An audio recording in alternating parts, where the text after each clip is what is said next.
I am Team Captain America. I'm gonna kill you. I'm gonna kill you. 3, 2, 1. So again, some of these are mine, some of these are from fans, some of these are from Discord DMs. We gotta here we go. But most of them are from Discord, so get on that. Tobey is the best Spider-Man. Agree or disagree? 3, 2, 1. Disagree. Yep. Why? Clink? We're gonna clink every time we agree? I don't want to say why because I think we're going to disagree about this. Uh-oh. But I think Tobey is bad. I don't think he's like really bad or pretty bad. I just think he's kind of bad. He's got this chubby man boy face and he cries so much. You're the guy that wants Peter Parker to always just be having fun. I cannot imagine you love Tobey that much. Is he clearly your least favorite? Because he's clearly my least favorite. The only reason His movies are better, though. Like, Spider-Man 1 and Spider-Man 2 are really good. Yeah. The only reason I wrote disagree is because I refuse to pick a favorite anymore. Yeah, but is he not the worst one? I don't pick a favorite or least favorite. Okay. You're being difficult for no reason.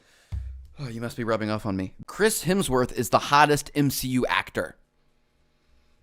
Ugh. 3, 2, 1. You're wrong. You're wrong, and I'm going to press this button. You're wrong, and I'm going to press this button. I don't know why you feel so strongly about this. Because he's a god. I don't think you can name a hottest MCU actor. I can. Ready? Watch me do it. Ready? Chris Hemsworth. Ta-da. Chris Hemsworth might be my pick, but like Michael B. Jordan, Jonathan Majors, like all these super hot guys. Super hot. They're not literal gods. Simu Liu is really hot. Great. Chris Hemsworth. Take a picture of his arm, and Chris he wins. Evans. Not Chris Hemsworth.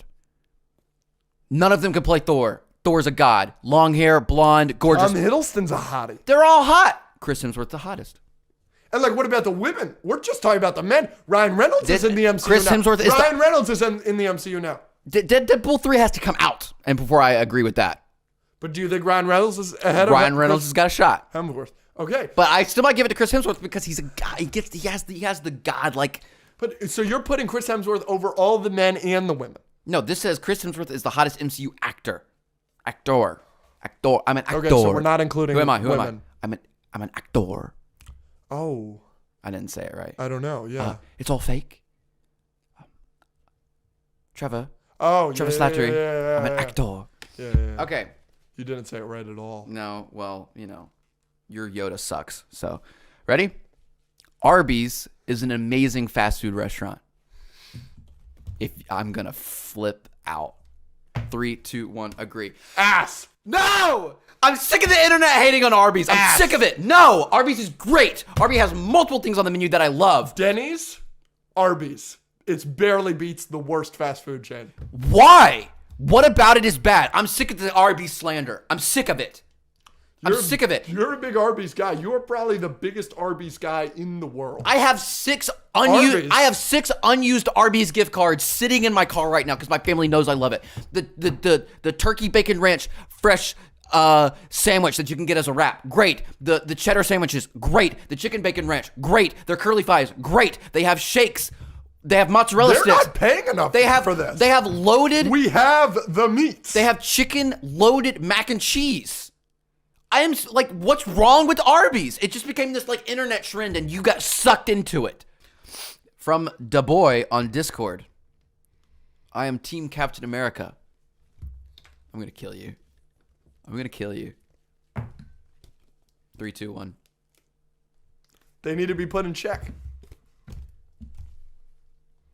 I don't necessarily agree with the Sokovia Accords, and I think that the thing that Cap says that, like, what if we need to be here and they want us to be here and people have agendas and agendas change? That speech is brilliant and correct. I don't necessarily agree with the Sokovia Accords, but I do think that there should be some kind of rule system for the Avengers. Team Cap. All right. I think in the comics, I think in the movie they do a much better story about making Tony like the victim because of the Bucky thing, and They explain his side much better in the movies. In the comics, I think it flushes out. I don't read a lot of comics. I have read all of Civil War. I think they did a much better job making Cap's side seem better in the comics because of the amount of corruption and like backstabbing and problems there were for why Cap did what he did, and that wasn't fleshed out in the movie. So maybe that's the reason I'm more Captain America. Also, I like Cap better than Iron Man. A friend of the show, Ryan Airy from Screen Crush, who I've had the privilege of knowing for a very, very long time. Before he had his YouTube channel and everything, I remember when Civil War came out and he posted on Facebook and Twitter and everything on all of his social medias that Captain America Civil War was the first comic book movie to be better than the comic book it was based on. And I couldn't agree more. Interesting. I agree with everything you just said. And to take the MCU, who since 2008, the main character has been Tony Stark Iron Man. And from 2008 to 2016, having Robert Downey Jr.'s Iron Man be the main character of the MCU, and to take him in 2016 after 8 years of loving him and rooting for him and making him the villain, the antagonist. He's not the villain, Zemo's the villain, but he is absolutely the main antagonist of that movie. Zemo was just lighting the fire. Is crude matter. That's how you did it. That is brilliant. And that is one of the more brilliant things in the MCU. And that is why Civil War is my second favorite MCU movie. Black Panther Wakanda Forever was overhyped. 3, 2, 1, disagree. Yeah, well, you hated it. You came out because you hate things that are... Wakanda Forever was unbelievably overhyped. Unbelievably overhyped. No. Absolutely. No. I don't even need to say anything else about it. No. I think it was properly hyped. It was a good movie. I don't think that movie cracked $1 billion. Ooh. That's shocking. That's bad. Heath Ledger is the Joker. Is the best Joker. 3, 2, 1. Agree. Cool. Move along. He has to be. I'm a huge Cameron Monaghan fan, though. From Gotham. Oh, yeah. Jerome, specifically. I don't really care for Jeremiah. But Jeremiah is cool because he's comic accurate to a different Joker. Yeah. I love what they did with Gotham. No, Cameron nailed it. He's awesome. I would actually potentially say he's my favorite. He is not my favorite, but I think I also have Mark Hamill above Cameron Monaghan. But Cameron Monaghan is phenomenal and doesn't get the love he deserves. No. We are a pro Cameron Monaghan show. Absolutely. He's amazing. Bring Cal Kestis into live action.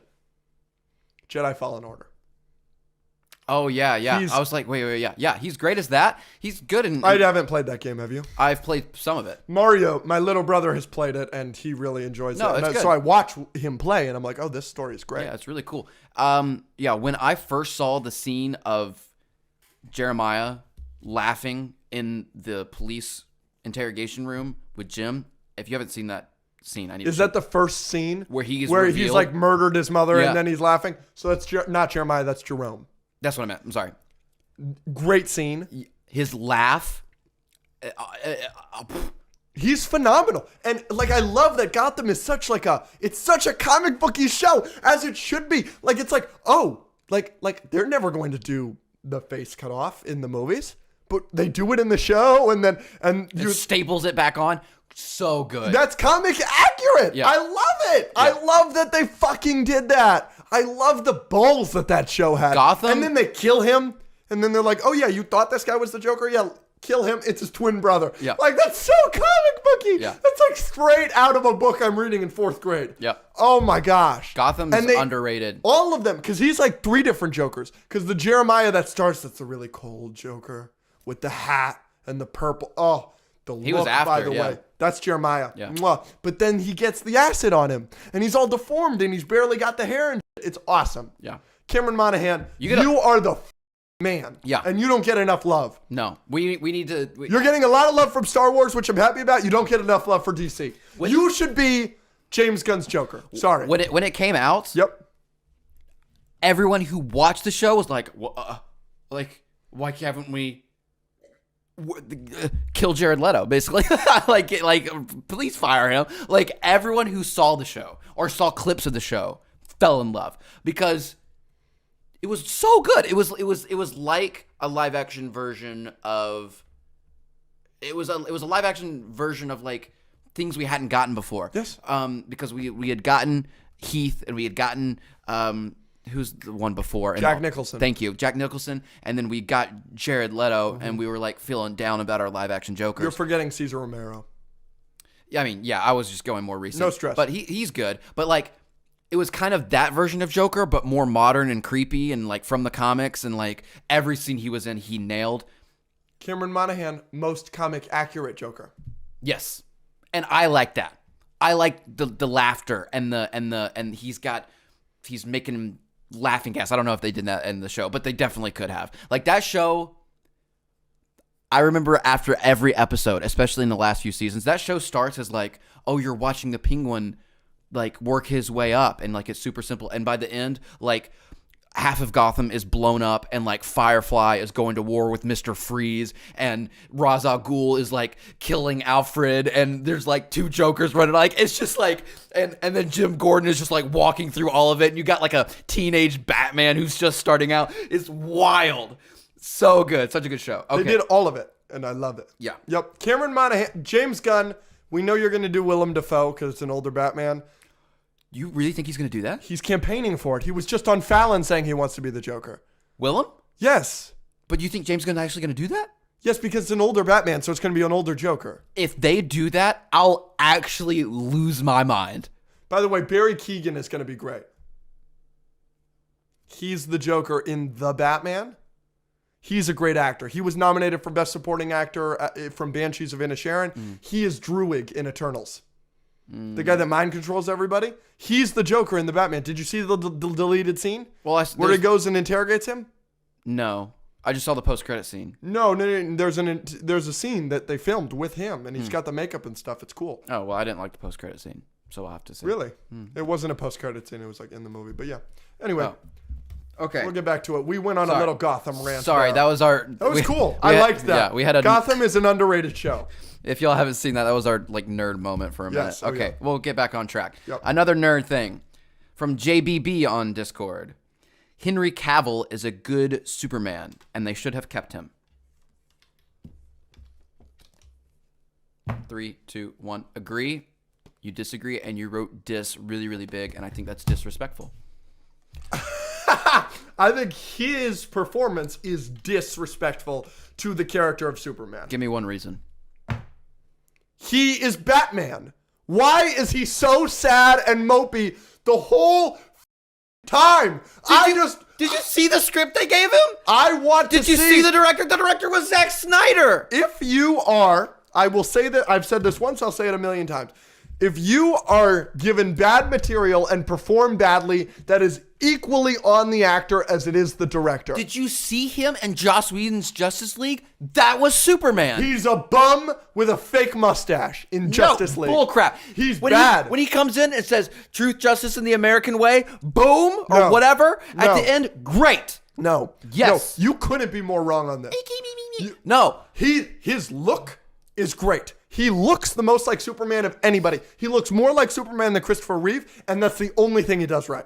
That's the only thing he does right. That's a big thing going for him. He is so bad. You're right. It's terribly written. It is terribly written. The whole scene about him bullying the guy, like we got to see. You obviously are gonna like. I understand you hate him because we got Man of Steel and then Batman v Superman, in which he's a bum the entire time. He's awful. He's awful. Yes, but you have Zack Snyder and terrible scripts. The worst mistake that DC has ever made is to try and make Superman Batman. Absolutely. I don't think that's on Henry Cavill. I think he did a great job. Absolutely. Ian McDermott gives a great performance as the Emperor in bad movies with bad writing and bad directing in the prequels. Palpatine is always great. I see what you're saying. I don't think he's bad. I can name you hundreds of bad movies with great performances because those actors stepped above, because they stepped up to the plate of playing those roles, no matter how bad the movie is. Last one. I will rest my case. Last one. Rise of Skywalker is the worst Star Wars movie.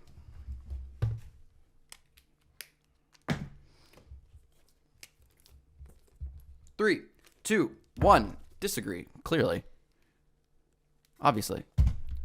Okay, but I know that you have Last Jedi at last, which is Yeah. just absurd to me and should be absurd to everyone. It's not absurd. But because everybody thinks it ruined everybody's character or whatever, but you have Rise of Skywalker, I assume, in second to last place? Not necessarily. Not necessarily. I think it's overhated. What do you like about that movie? What do I like about that movie? Okay, first of all, don't give me that look. First of all, it's the only sequel movie that gives us something new.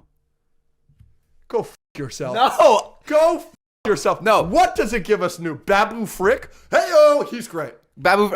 He is No! great. Yeah. Oh, he's in Mando. In the season 3? Yeah. Oh, that's great. Yeah. No. Force Awakens is New Hope. Last Jedi is a terrible version of Empires and Revenge of the, and Return of the... Not, Yes, and you it know is. that. And you know that. No, it's not. Last Jedi is a combination of Empire and Return of the Jedi, and Force Awakens is a carbon copy of New Hope. Force Awakens is clearly better than The Last Jedi because Force Awakens at least is like good and fun, and like I give it a pass because it was the first one in a while, and if they want to like copy some stuff to like give us some nostalgia, that's fine. Then The Last Jedi did it again, but made it even worse and was terrible. The Last Jedi is the only Star Wars movie since the prequels to do anything new. You're out of your no. Yes. Rogue One No. doesn't do anything new. No. Yes, it does. No, Yes, it does. No. All right, back to Rise of Skywalker. Rise of Skywalker. This piece of shit movie. Okay, first of all, I've only seen it once, so I've also only seen it once, and I remember how horse it was. I just felt like I was actually watching something new. The Last Jedi, I was like, I've seen this before. What? I've seen this before. What have you seen? I've seen this before. What was new in Rise of Skywalker that Okay. The one thing bad about Rise of Skywalker, ready? Right, we could probably say it together. Somehow, Palpatine returned. Yes, Terrible. awful, Terrible. Which is why I don't think that's the worst part of that movie. Which is why the sequels suck overall because they just can't get their crap together. But heaven forbid, I like something awesome at the end of my movies. I like to see cool What is awesome about the end when of they that all movie? show up at the end with all the ships and they're like, Who cares? I who rolled cares? my eyes. No, that was awesome when he shows up with the Millennium Falcon and all these people come to help. And then when Rey gets the talk from all the past Jedi, And they didn't have the balls to show them all. They totally could have, and they didn't have the balls it was to do awesome. That's such a weird thing to complain about. And then she's get all these things in her mind, and then she's like, and then she takes him down. That was Stupid. hype. Bad. Ray is the greatest part of the sequel. And they take the best. Did you just say Rey is the greatest I part like of the Ray. sequel? Screw you. I like Rey too, but that is a crazy statement. The best part of the sequels is also ruined in that movie. It's Kylo Ren is by far the best part of the sequels, and I like his redemption. I don't like how it happened. You know why? Because he is the worst guy ever. He is Space Hitler. We thought it was the Emperor. It's not. It's Kylo Ren and General Hux. Because they mass murder all of those planets in Force Awakens. And do you know how he's redeemed? Do you know how Kylo Ren is redeemed? He No, kisses. when he decides to be the good guy. He heals her. No. When he decides to be the good guy is before that. It's after he gets stabbed on the Death Star, and he has a little moment with Han Solo. Oh, I can't even remember that. You don't remember the Han Solo scene? Harrison Ford is in that movie. No. Okay, well, let me tell you what it is, because this is horse I remember her at the end of the movie when she said she's a Skywalker. That was pretty bad. bad. That was really bad. Let me tell you what's horse, all right? Harrison Ford, Han Solo is not a Force user, so that isn't a Force ghost. So how is Han Solo forgiving him? He's not. And that is in his imagination. That is the way Lucasfilm explained it is it's a memory. So he forgives himself for murdering all those people. And not to mention, how does he get off? I could explain this movie for hours on how bad it is. How does he get off the Death Star? How does he get onto Exegol to save Rey? Is that the one where they have a fight scene and like the water is falling on them? Yes, on the Death Star. By the way, that exploded into a gajillion pieces, and yet that chair is still bolted to the floor. Stupid as but whatever. Yeah, this... Do you know how he gets off of that planet? Because she takes his ship. This is really horse. He takes a TIE fighter. Okay. Good for him. Good for him. That was on the Death Star. It survived. How? A little bit of. No. You could all these things you're saying. Horse. Say about the Last Jedi. There's so many. There's Absolutely not. You cannot. And okay, so here we go. This is something that the Last Jedi does a little bit. A little bit. They really do it in this movie, and it really pisses me off. You want to talk about new Star Wars? And for whatever reason, I've never seen anybody mention this. Why are we sending any living people into battle? Why? You could say that on all Star Wars. Yeah. All Star Wars Force Ghosts haven't been able to intervene. And in Last Jedi, Yoda, when he's talking to Luke, by the way, one of the best scenes in Star Wars, Yoda's talking to Luke and he's talking about the tree and everything, and Yoda just does this, and the lightning strikes and blows up the tree. Catches fire. So that the sacred books would get burned. So that Yoda's like, look, but anyway, Rey took him. Doesn't matter. In that movie, we introduced that Force Ghosts can do things. It's Yoda, so I let it be. Maybe it's chance. He knew the lightning was going to strike. I don't know. In Rise of Skywalker, Luke just fully lifts the X-Wing out of the water. And it's like a cool scene because like he did it, like Yoda did it in Empire and whatever. Another thing they copied. Exactly, because it's a bad movie. So he lifts the X-Wing out of the water. If he can do that, and Palpatine, who's barely alive, that's barely a clone, can be doing all the shit that he does, and then can bring himself back to life because those two are a Force diadem or whatever the that is, then why are we sending any living people into battle? Why isn't it just, I know that we learned that Qui-Gon can do it, Obi-Wan can do it, but then all of them are speaking to her, Rey, at the end of the movie, so they're all Force Ghosts, I guess. Just send them into battle. They can't be killed. If they can use the Force and strike lightning and do all this, I bet you they could pull out a lightsaber. Why are we sending any living people into battle? I've seen nobody speak about that for whatever reason. It's horse. It's one of the worst moments in Star Wars, period. What's the worst moment? That Luke lifts up the X-Wing. I think it kills continuity. It just murders the whole Force Ghost thing. Just ruins it. The worst thing that Rise of Skywalker does, though, by far, is it takes Kathleen Kennedy and all the people at Lucasfilm take a movie that a lot of people disliked, yourself included. And they go, okay, we need to appease the people that didn't like this movie. So we need to change things that people didn't like. That is wrong. When Empire Strikes Back came out, which you and I agree is the best Star Wars movie, critically it did not do well. Critically, people were disappointed. Ends on a cliffhanger, this, that. People didn't like it. But with time, it's become the best one. With time, Last Jedi had potential, and No, it didn't. Rise of Skywalker had potential for everybody else. I've been on the Last Jedi bandwagon since it came out. But with time, Last Jedi had a chance with major audiences, and they take Rise of Skywalker and they were like, you know what? We're going to act like that didn't exist.